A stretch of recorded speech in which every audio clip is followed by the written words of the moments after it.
Hello and welcome to this video about partial fractions, the case where we have a repeated factor. So this is part of the Edexcel International A-Level Pure 4 section on partial fractions. So it's the second of 3 videos. If you've not already watched video 1, I suggest you go back and watch that to begin with. Alongside that, if these two questions are very unfamiliar to you, I would suggest you go back and do watch video 1, goes over examples like this. If you just want to check that you got these right, in the links below you can find a worksheet with the solutions to these as well, so you can work through. Okay, so if a fraction has a repeated linear factor, you can still use partial fraction decomposition, but there is a special form. So in the last video we looked at the case where we had only distinct or unique linear factors. Now in this one, you can see that the x minus 2 is repeated. So the form starts the same way. We get a over x plus 1 plus b over x minus 2. But now we need to consider the case where we have x minus 2 squared as well. Okay, so this starts off exactly the same and we get a third component. Alright, so let's have a look at an example. So we're going to express this one. So let's start, I'll just rewrite it below so we can get it on our working. So we get 5x squared plus 12x plus 6 over x plus 1 squared x minus 2. Okay, and our form, let's start with the distinct one. So we get a over x minus 2 plus b. Let's do the singular version of this to begin with. So I get x plus 1 plus c over x plus 1 squared. Alright, and we start by multiplying through by the denominator, so my numerator will just become the sole components on the left hand side, multiplied through, so I'll get a times x plus 1 squared plus b, and this will have one of each, so it will have x minus 2, x plus 1, and finally I'll get plus c, and it will just have x minus 2. Okay, so let's start. So we're going to let x, and the goal here, remember, is to let x equal a number such that it eliminates the constants. So let's start with letting x equal 2. So that'll eliminate b and c. So I'll get 5 times 2 squared, which is 20. Add 24, which is 12 times 2. Add 6. And on the left hand side, I'll get a multiplied by 2, add 1 squared, so 3 squared, plus b times 0 plus c times 0. So then these sum to 50, this becomes 9, so I get 50 equals 9a, and therefore a equals 50 over 9.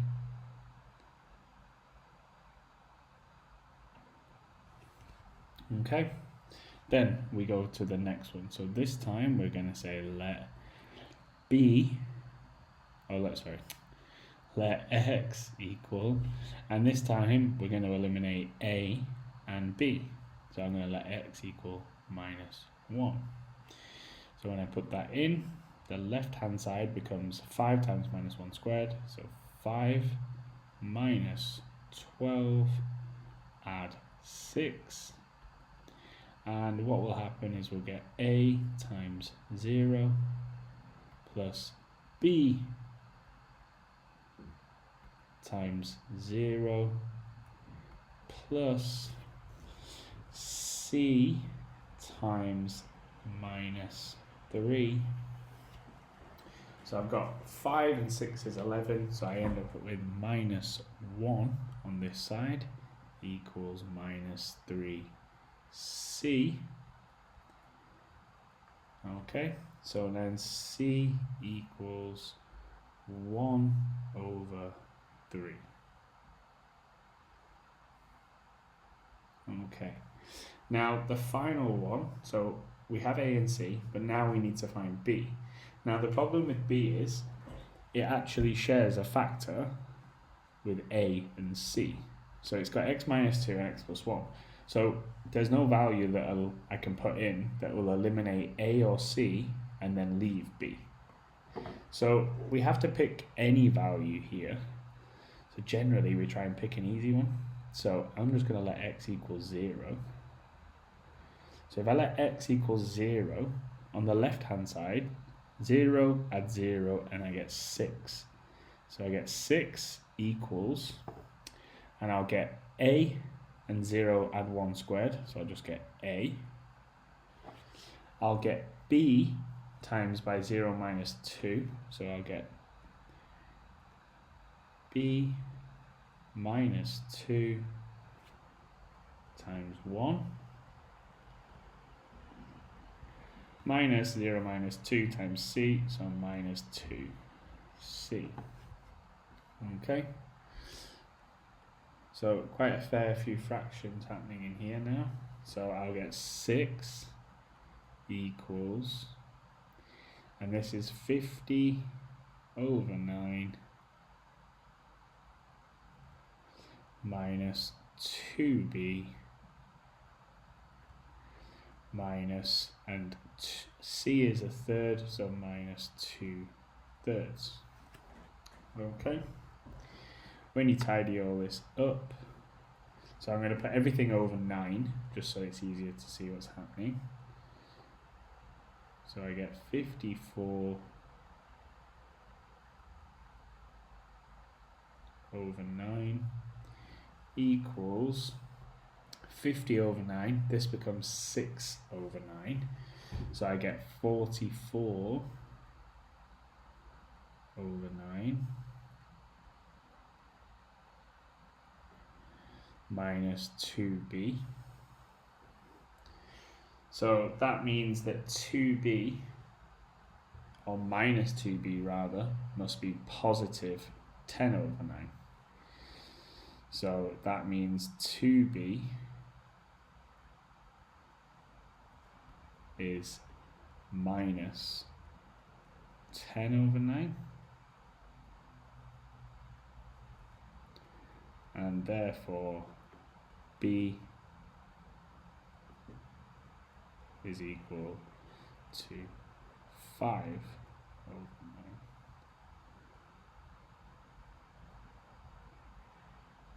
9. Okay, so that's that one.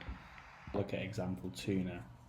So again, I'm just going to start by writing it out. I get 2x squared plus 5x minus 4 over x minus 1 times x squared. And let's start with the linear factor again. So I get a over x minus 1 plus b over the single of this, so I'm going to say x, add c over x squared. Okay, we're going to multiply through by x minus 1 times x squared. So I get 2x squared, add 5x minus 4, and then I'll get ax squared, ax squared plus b, and this one will have a single appearance of both x and x minus 1, so x times x minus 1 plus c, and this will just have x minus 1. Okay, so let's start. So I'm going to say let x equal, and I'm going to look at eliminating a and b. They both have a factor of x multiplied by them, so I'm going to say let x equal 0. Okay, so that means my left hand side becomes minus 4, because 0 and 0 minus 4 equals a multiplied by 0 plus b multiplied by 0 plus c multiplied by minus 1.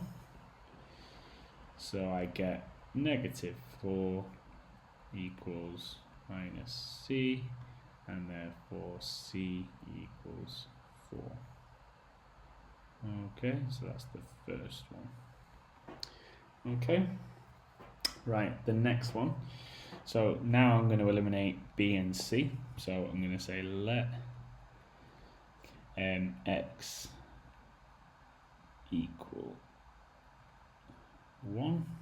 So when I let x equal 1, I get 2 times 1, add 5, so that becomes 7, minus 4, so I get 3, equals a times 1, add b times 0, add c times 0 as well.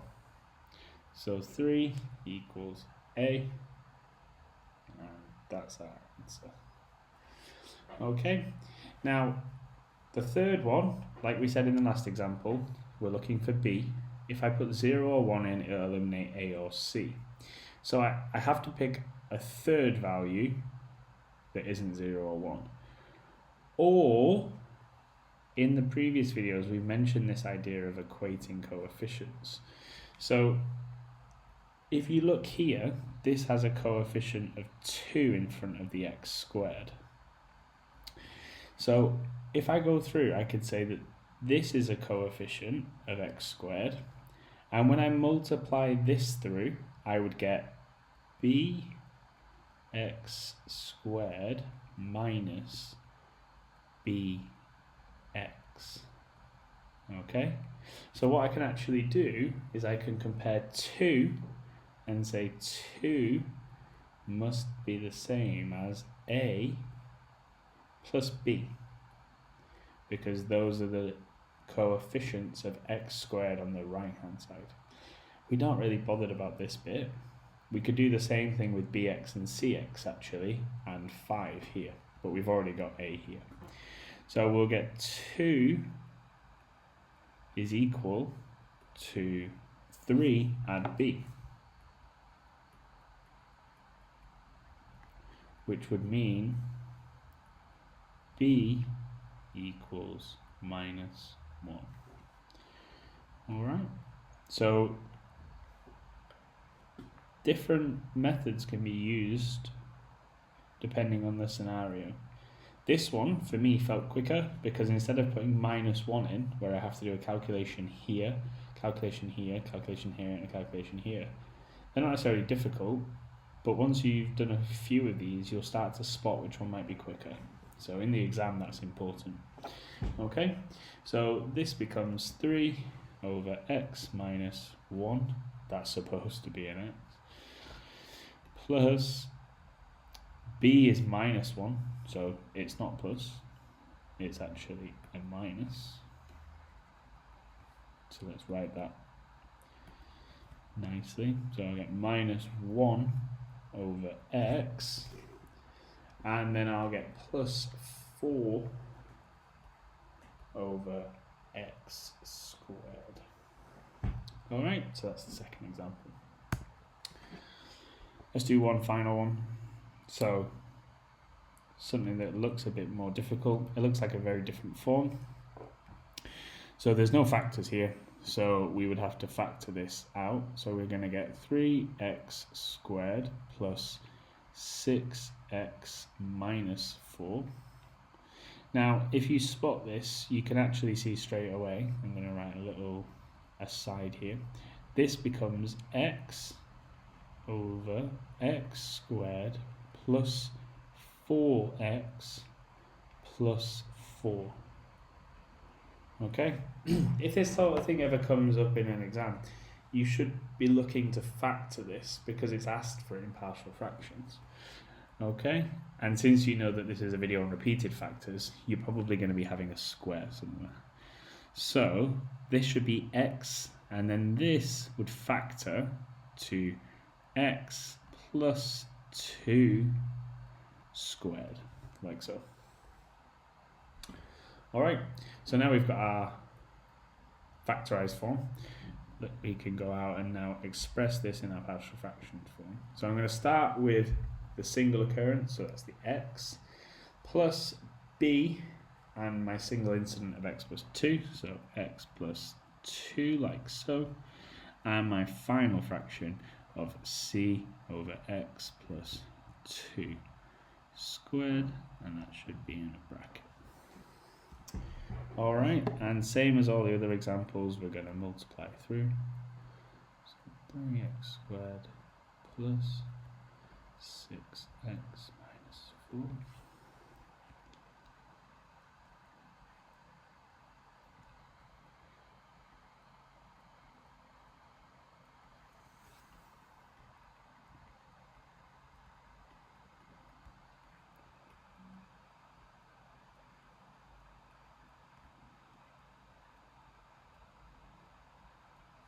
Okay, so that's our expanded form. So I'm going to start, I'm going to get rid of c and b, start with the easiest. So I'm going to say let x equal 0. So when I let x equal 0, the left hand side is now minus 4 equals a, and in here I'm going to get 2 squared plus b times 0 plus c times 0. So I get minus 4. Sorry, I'm not laying my working out very neatly there. And that's minus 4 equals 4a. Therefore, a is minus 1. Okay. Let's do the next one. So this time I'm going to eliminate a and b. So I'm going to choose x, or rather I'm going to let x be minus 2 at this point. So I get 3 times minus 2 squared, which is 3 times 4, plus 6 times minus 2 minus 4. And I'll get a times 0 plus b times 0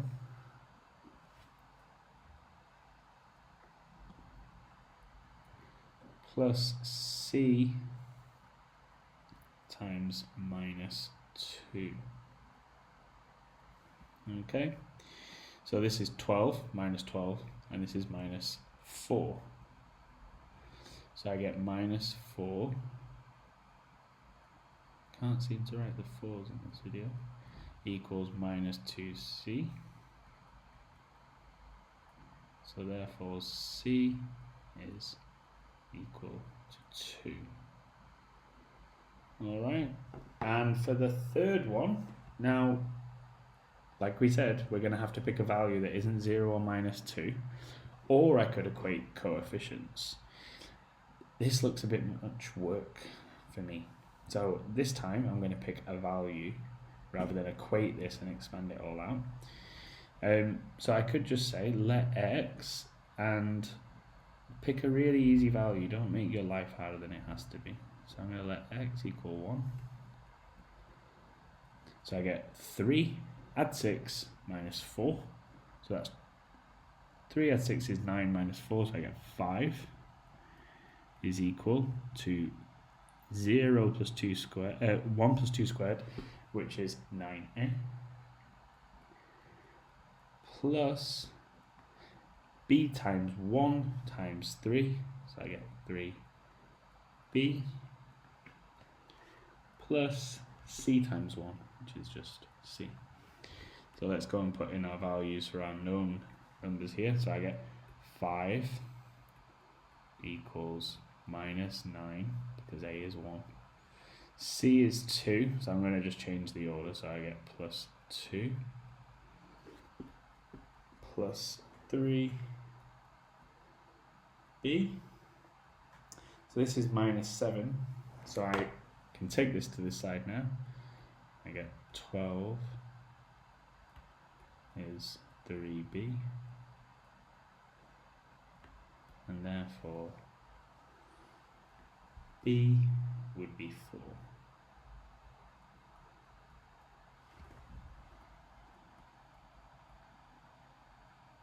Alright. So our final form will be minus 1 over x plus 4 over x plus 2 plus 2 over x. I can't write that. So that should be over bracket x plus 2 squared. And that's the end of the video. Thank you. If you found this useful, please like and subscribe to the channel.